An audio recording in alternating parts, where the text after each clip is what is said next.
Dewan Perwakilan Rakyat Daerah Banjarmasin menyatakan dukungan penuh terhadap rencana penurunan tarif parkir yang diusulkan oleh Wali Kota Banjarmasin. Langkah ini sebagai respon terhadap kondisi ekonomi nang wayah ini sangat sulit.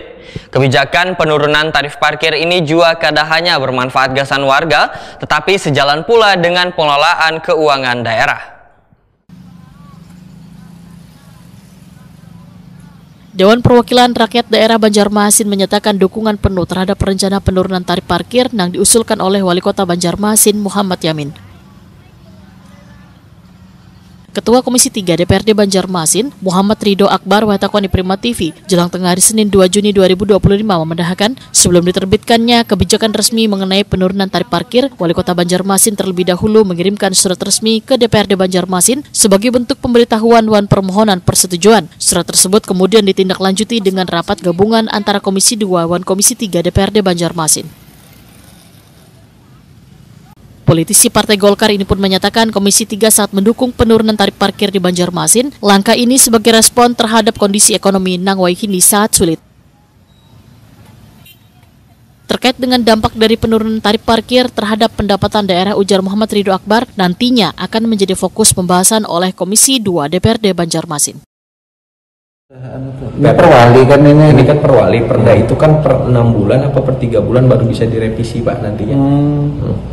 Jadi ini sifatnya kemarin pemberitahuan karena ini ranahnya Pemko, kita diberitahu saja untuk penurunan tarif parkir tersebut. Kita dari DPRD Banjarmasin cuman sifatnya dari Pemko pemberitahuan. Pak, memang banyak kok masyarakat kayak mengeluh ibaratnya naiknya tarif parkir ini dari Dewan ibaratnya mendengar apa gitu. Banyak kemarin waktu Ulun mungkin belum masuk pada saat penetapan parkir, kenaikan parkir itu.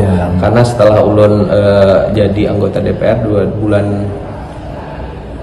November atau Desember itu kan 2024 banyak keluhan-keluhan masyarakat mengenai kenaikan tarif parkir tersebut. Jadi untuk penurunan ini masyarakat sangat bahagia atau bagaimana untuk penurunan tarif parkir tersebut karena kan tarif parkirnya juga 3.000 untuk di masyarakat di lapangan juga 3.000 nanti dikasih 5.000 yang nggak ada diangsul juga bahasanya seperti itu. Jadi dengan adanya 2.000 nih masyarakat menyambut baik lah penurunan tarif parkir tersebut. Muhammad Ridho Akbar berharap kebijakan penurunan tarif parkir ini kada hanya bermanfaat gasan warga, tetapi sejalan pula dengan pengelolaan keuangan daerah.